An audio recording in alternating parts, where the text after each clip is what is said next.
RMG is one of our key revenue earner. But when we talk about circularity, there are different responsibility of each stakeholder. You start small, you dream big. You have to learn the process first. You have to be accountable. The brands has to be accountable.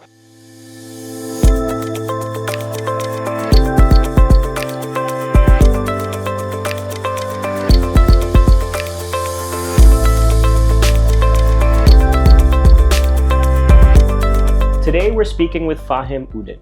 Fahim is the founder of a unique company called Garbageman. Garbageman is a company based in the capital of Bangladesh, Dhaka, and it collects household waste, sorts and segments that waste, and then tries to upcycle and recycle it. Fahim is also involved in a unique pilot in Bangladesh where they're trying to turn the plastic waste that they collect from households into fabrics for the textile and garments industry. Now, what I found particularly interesting about this video is firstly to see Fahim's facilities, of course, and how everything's run, but also to hear about some of the challenges that entrepreneurs typically face when trying to move towards a circular economy from a linear economy. Fahim also highlights the importance of traceability and transparency for businesses that want to function well in a circular economy. I hope you enjoy the video. If you want more of this type of content, please remember to subscribe. All right, today we are with Fahim Uddin, or maybe better known as the Garbageman. Yeah. Thanks for having us. We're here to visit his company and to see how everything runs. So Fahim, maybe we can just kick off with what is Garbageman? Yeah, thank you for coming here, and it's a pleasure to finally meet you in person. Yeah, for sure. So Garbageman, the name says it all, that we work with garbage, and the idea was to convert waste into resource. That's where the thing started, as inspired by Batman, that he doesn't have a superpower, but he does what is right. So we don't particularly have a superpower, but we want to do what is right. So that's where the name came from. Okay. And right now, Garbageman is trying to create a supply chain of waste awareness among households, related stakeholders, collect the waste in a segregated manner. On-source segregation is the key for recycling. So we emphasize on on-source segregation, and then we do efficiency in the collection. And after that, when things are collected, we make sure that everything is sorted and streamed out and recycled, and value is recovered from the waste. Nice. So and you focus in Dhaka? Your operations are only in Dhaka, or? So right now we are focusing on Dhaka, but we have some partial operation, like very limited scale in Chittagong as well. So both Dhaka and Chittagong we are operating right now. So just to give some context, when did you start Garbageman? So conceptually it started back in 2017, end of 17, early 18. Yeah. That was conceptually the beginning of it. I was doing some R&D, some piloting to figure out how to actually do it. So we started off with only 12 households where we were collecting organic waste, and we were making organic fertilizer out of food waste. Food waste, okay. That was our beginning. Yeah. And later on, we have formed the company as a limited company and listed as a limited company last 4 years now. So yeah, the progression. So in between we did a pivot. As you know, that when we start our journey, we think of something, but then reality hits you hard or differently. Right. And different situation requires different reaction and response. So during COVID and with certain business, you started just before COVID, roughly. Roughly, like yes. With the concept. Yes. I mean, you launched around COVID, I guess. Yes, we launched around COVID, and then we had to pivot from the original idea, and now we are focusing on the recyclables, paper, plastic, glass. So we had to drop the organic fertilizer for the time being now. Why was that? What? So for the organic waste, there is logistics involved. You need to collect every day, and at the same time, it requires a lot of working capital. Like, it's a capital intensive business for composting, and at the same time, it's a very competitive market. So for us, conversion rate of the organic waste was very higher because we were doing in a very small scale. Right. So that's why we could not make it business wise very viable, so we had to let go. But hopefully when we can cut down some capital investment like land and stuff like that, we might go into that again. Okay. But it also requires some partnership with municipality, local government. That will ease the way for composting, because Yeah. it's a huge thing to do. But looking at this, I see a massive waste resource that I guess now you're focused on more, huh? Yeah, so that's kind of our focus right now, that we are focusing on plastic, Yeah. paper, glass. This is one of our main focus. And right now we are working with different suppliers, our in-house strength, to collect as much plastic as we can. So you collect it directly from the households, or you collect it from like bins, or how? Where do you collect it from? So we have different streams now. Yeah. So we have around 500 households enlisted in our system. Wow. So we provide them bins, we provide them segregation manual, and also we are open for pickup requests. So before we used to call them up and say, okay, it's time for you to give us the plastic, or da da da. But now we kind of moved into a new model where we are expecting pickup request. Like, we gave you a bin, if it is filled, Yeah. you give us a shout out Shout that out. this is filled, and Yeah. we go and collect. So that's how we're maintaining the household collection. Nice. So again, paper, plastic, glass is the focus. We have some business organizations like some banks, some embassies, high commissions, and also particularly buying houses. Like, we are focusing on offices who requires compliance for their waste disposal. We are working with some restaurants, bars, and we are collecting from them as well. So they have storage system, and every day or every other day, depending on the volume of waste, we do a schedule of collection, and according to that we collect. So this is 1/4. This is completely our in-house system. So right now we have one fleet. We are going to add another fleet because people are signing up and there are more organizations coming in. Yeah. Mostly the international ones who has commitment and obligation for recycling. As we give them a formal, traceable recycling, end-to-end transparency. So that's something that they value. Nice. Apart from these, we are working with the people who we call bhangariola or scrap dealers. We are working with them as well, but that model is kind of right now we are trying to scale that up, and basically we are trying to convert that informal sector to some extent of formality. Right. We are equipping them with trade license, trainings, fire extinguisher, work conditions, safety, etc., so that they grow their capacity as well. Right, so we have around 10 to 15 suppliers in the network right now, and we are mapping more of these scrap dealers. So scrap dealers are basically informal individuals that collect scrap themselves and then sell it on without a business model or without a company entity or something. Or anything like that, right? Sort of, but they're in the business term, they would be micro entrepreneurs who are like the SMEs in different structure. So they would be the small enterprises, and then they have their freelancing collection system, Right. Waste collectors, Tokai, Ferriola. They come and sell to them, and from there we collect, right? So we are going with a traceability mile to the last end. That is our phase by phase approach, that we want to trace our initial suppliers, and eventually we want to trace their suppliers as well, so that there is a map.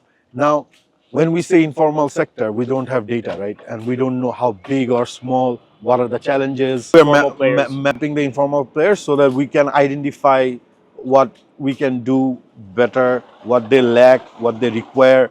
Like, one of the most important thing that we figured, that they require access to finance. Right. Because it requires a little bit of working capital because we see this as a waste from a consumer's point of view, but this waste is also an ecosystem itself. It's a resource. It's a resource, right? It has a value, and it's just a wrong. Maybe if it ends up in the wrong place, then it's a waste, or else it's not a waste. So, out of everything, PET, at least the bottle, is one of the items that has discovered its own journey. Like, there are and its own new value. Almost, new value, and in the top there are big enterprises, like big factories who are processing them, making fibers, making rPET, exporting them. So there is a huge market of these.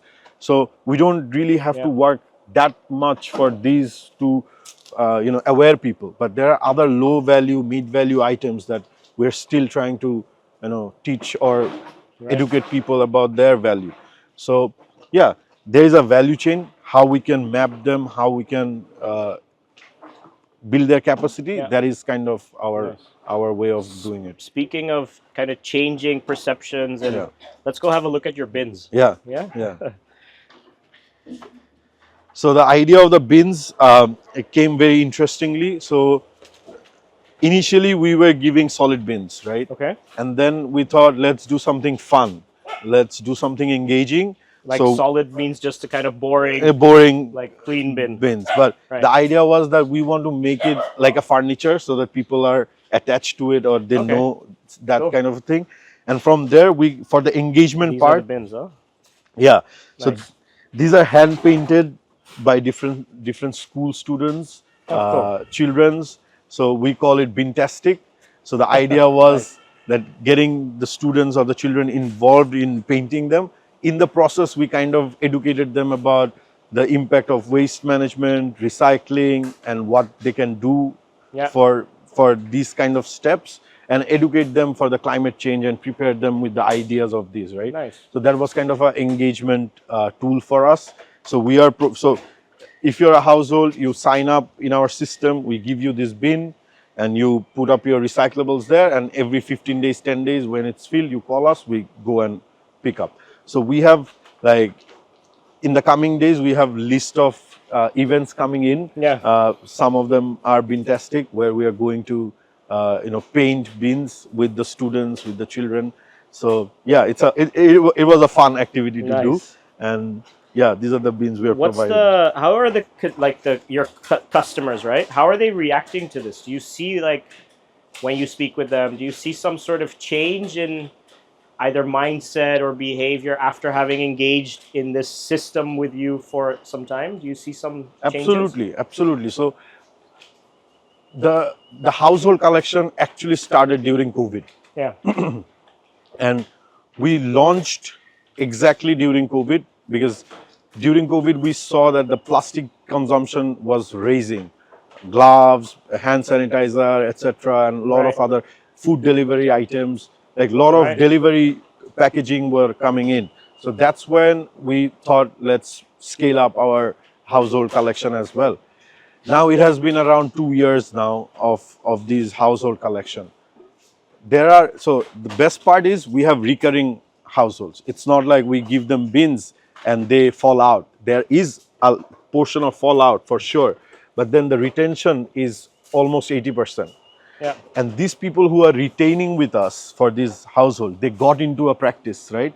So now, let's say by mistake, even if we don't collect at the due time, they call us up and say, my bin is full, you have to pick it up. come now. So this is kind of like a practice Yeah, for them. nice. Now, they're more encouraged, and it became like a practice for them, right? And a habit, like It's real a habit. Yeah, And the reward for this habit is basically when they know that this is actually being collected and properly recycled. That is something they value. And also we share some discount coupons with them from certain incentive partnership that we have built as a token of appreciation. kind of like sponsors in a way, like these companies, or Yeah, you can say that, but it's more like we don't. So there is no exchange of money. Okay. Let's say it's the form of this partnership is they're our incentive partner. So they give us, let's say, 10 to 15% of discount. We transfer it to our household clients, right? Okay. So they use it as a that's token of another appreciation. incentive. So Right. for the incentive partner, it's a good marketing tool, and also for our household, it's a good incentive to recycle with us. And here they are. I think here this is an example of like the household waste. These mix, are right? the household waste have a look at coming this. from our collection. So these are in the bins, typically in these bins, or this is. So in the bin there is a black garbage bag we provide. Okay. So these are coming from the households. So you can see like a lot of PET bottles, a lot of other containers, mostly. And these are single-use plastic. You know, this is one of our main concern because these are hard to recycle. Right. That some of them are easy to recycle, or there is a market for recycling, so it's that way. So And you do everything by hand, right? Like right now it's the it's a process. manual process because see, this facility we just acquired. It has been only 6-7 months now Yeah. that we shift to this facility, Okay. and we are going bootstrap.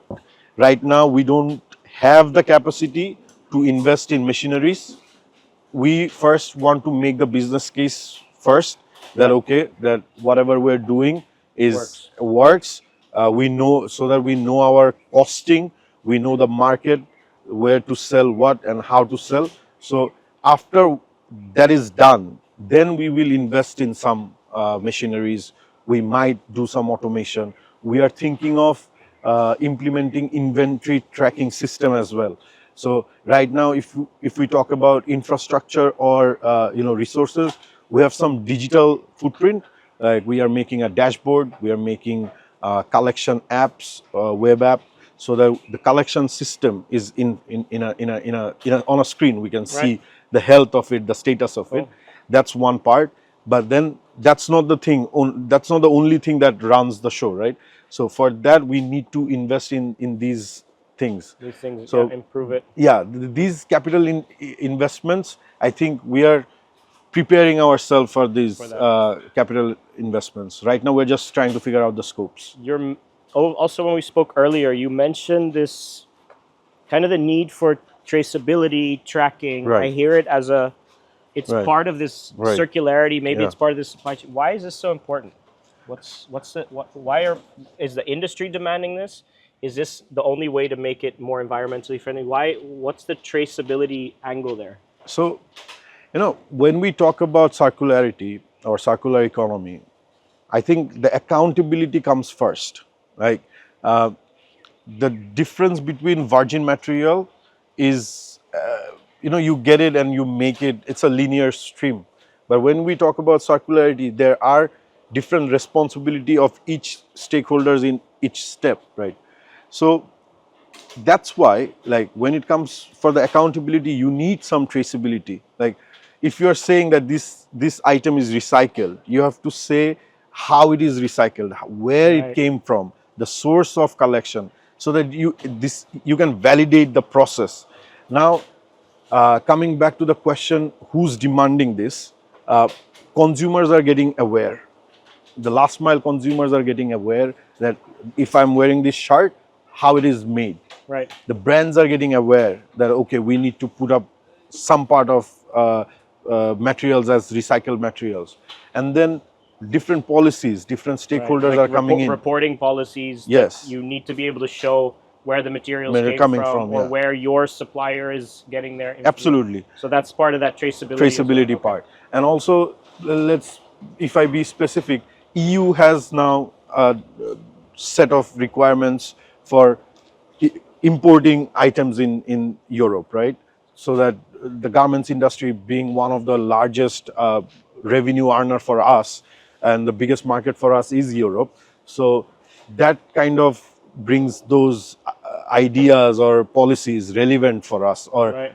relevant and also very timely, and it's important for us to get habituated and incorporate these policies as fast as we can, so that we don't lose revenue, because RMG is one of our key revenue earner, and Yeah. if we lose some bit of it for some policies that we could not adopt, it would Yeah. be very sad. And you mentioned earlier in our chat before the interview that you meet a lot of compliance standards here, also in terms of like labor safety, Yeah. labor wages, etc. How important is that for the traceability side of things? So there are That's two. like one side is, I guess, the environmental impact Yeah. and the product itself, but then there's also all this stuff around it, right? No, That's absolutely. So they're twofold. One is the traceability, one is the ethical part of it. So we talked a little bit about the traceability in terms of the resources, how to trace it. But when I look at your setup, there's also more focus on labor rights, labor wages, safety. Is that also a big part of compliance and traceability? Absolutely. So traceability is one fold, and then being ethical is another fold. Okay. So both of them come in one package, right? Because if we are not ethical to our workforce or our suppliers, then it makes no sense. And we are nothing. So this is a human-driven business, I would say. Right. Not just in our warehouse, Yeah. but also with our suppliers as well. Yeah. So the human part is very important as well, because you know it's there are some occupational risk in the process. There is no way to say this is 100% safe, Right. but how we can make it safer, that is the goal, right? Because there are in the waste you will find sharp objects, because Yeah. the awareness of segregation is not there. Right. But that's something we are trying to build. Right. However, so these health issues, these ethical part, the salary, minimum wages, no child labor, these are fundamental criterias for us to work with our suppliers, and these are something that we maintain as well. Fire safety, work safety trainings, etc. These are also something we are providing to our suppliers in the downstream. So almost from a business opportunity perspective, would I be able to say that if you set up a business like this where you're able to show traceability, compliance, etc., if you're able to show that, then it could actually create business opportunities for you, because there's certain suppliers or buyers that need that in order to clean up their supply chain. Right. So that's a new market in a way, right? That you can stand out as a business versus a business that doesn't do the compliance. You have a certain USP, a certain unique selling point that perhaps another company doesn't.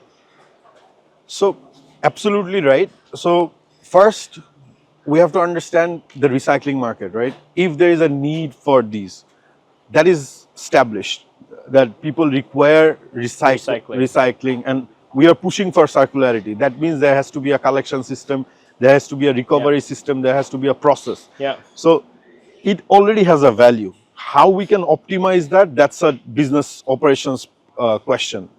Every day we are trying to figure out the efficiency part of it.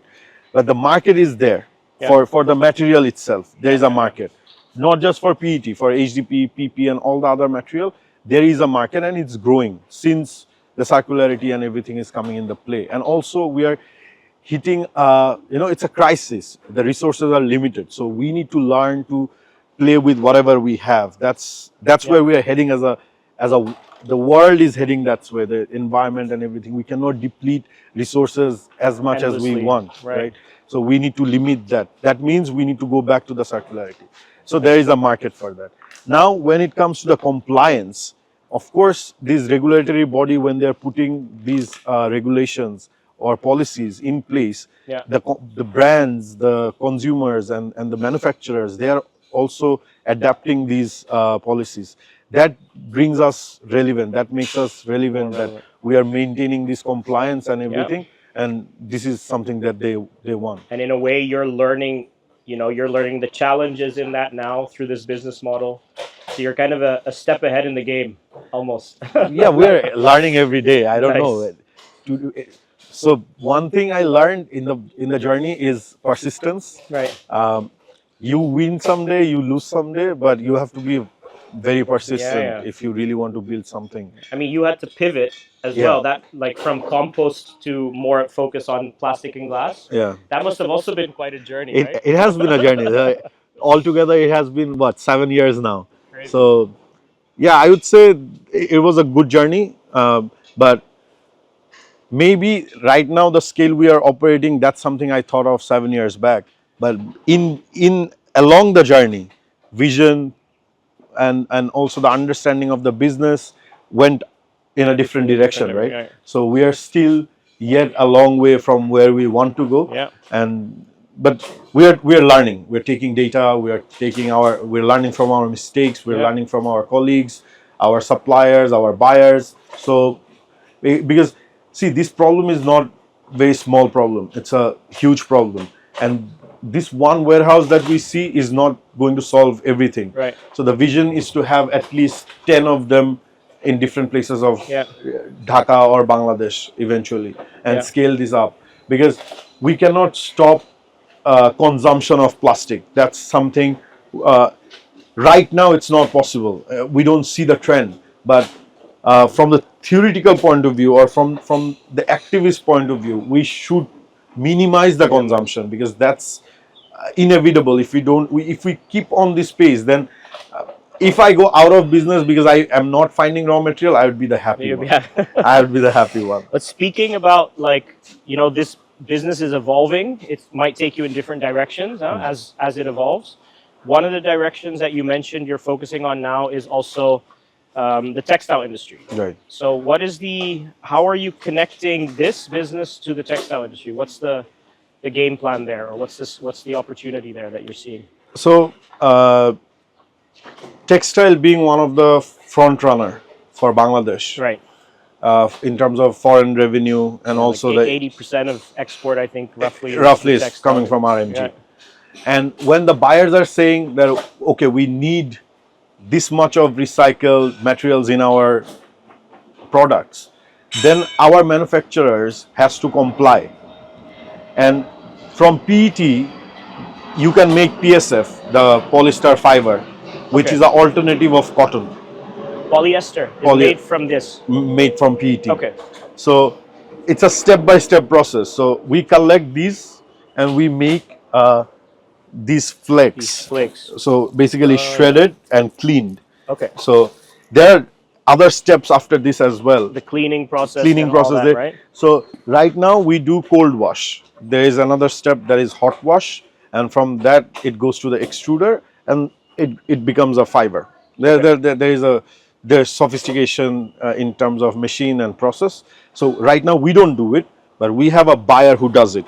Okay. So for the requirement of a buyer, from the brand's point of view, let's say H&M is asking their suppliers that, okay, you have to put in this much of recycled materials. Right. So for that, we have this traceable, ethical supply chain of PET waste, and we are shipping to that. So this is again where the fact that Garbageman as a company focuses on traceability and tracking, Right.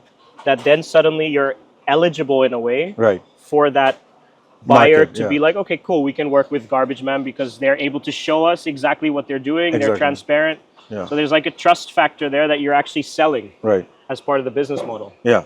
Nice. So we sell the material, we get a revenue from that. But then this ethical and traceable supply chain is an added value for the brand, for all the other stakeholders to actually take their step for recycling.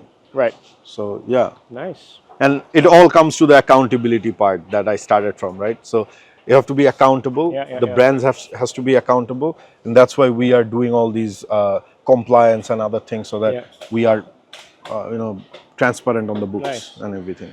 Bangladesh has this massive young population. I think it's like, what was it, 25% or something of the population is between the age of 18 and 30. Yeah. It's something like this. That's a huge potential for entrepreneurship, right? Yeah. And for innovation. If there were Bangladeshi youth that wanted to enter this space, where do you see some opportunities for startups to be created or ideas that need to be developed on your side of the supply chain? Where's the opportunities you feel? So when there is a problem, there is a solution. And when there is a solution, it means you can play that entrepreneurship role in that particular, around that particular agenda. Challenge, yeah, right. If you are starting from a point of view of solving a problem, that's great, and that's how it should be. Now, it's not just coming up with a solution and thinking, oh, it will voluntarily work, or you will get funding, you will get donors to support you for continue the process. Right.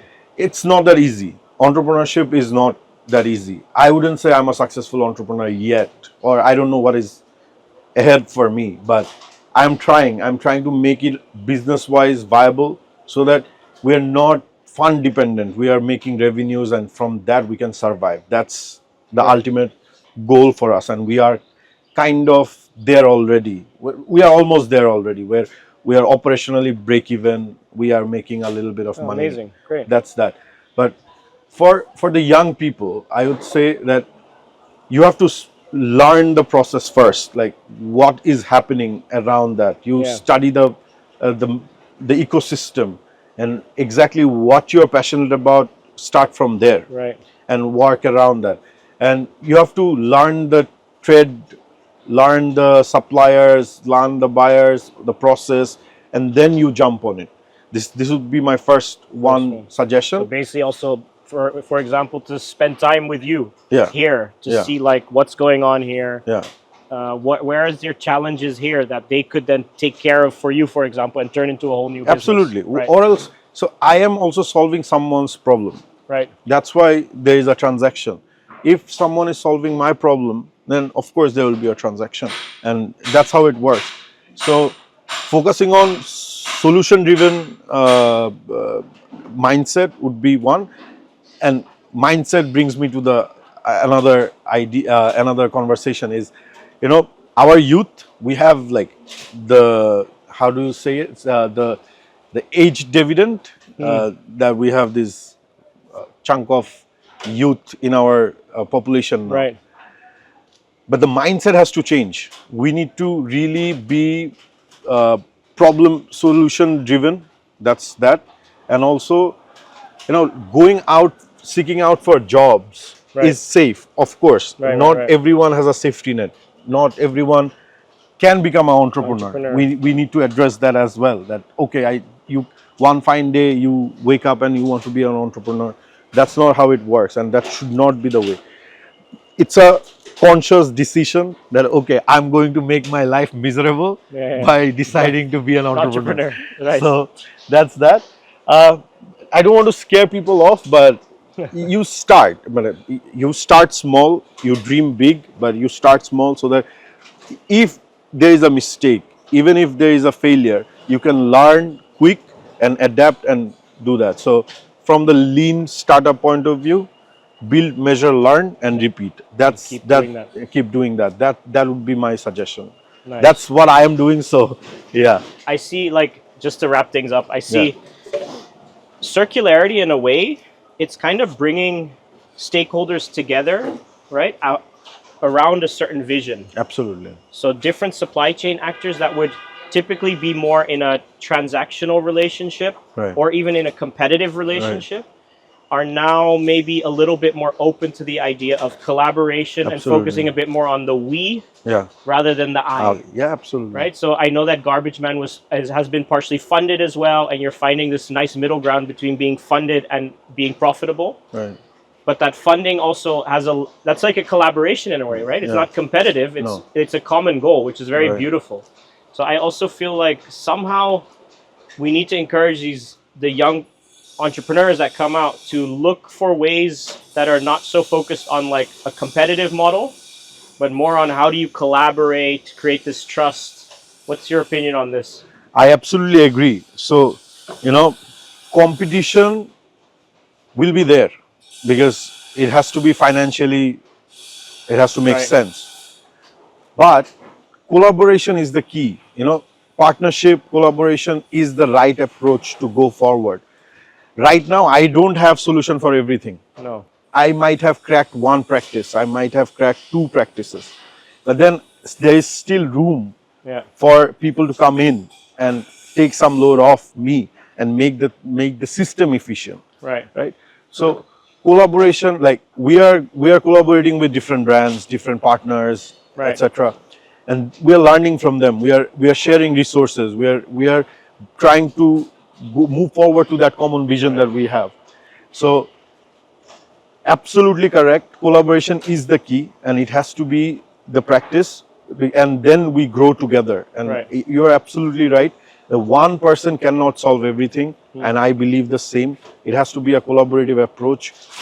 For the young people who comes into this ecosystem, whenever I speak to them, I'm like, let's work together and try to figure out something. I'm doing this, you do that, and you do that, and we can somehow make it better. So we are open for this kind of collaboration support system, and we are also seeking out for this kind of collaboration from different people as well, different organizations as well. So yeah. Thanks, Fahim. Yeah. This was great. It's nice to meet you in Yeah. person. Same. But thanks for having us and showing us around. I think this is really valuable to see how you operate and to see kind of your wisdom on how this industry functions. So I really appreciate My your time. pleasure. My Thanks pleasure. a lot. Thank you for coming. Thank you for coming. Thank you.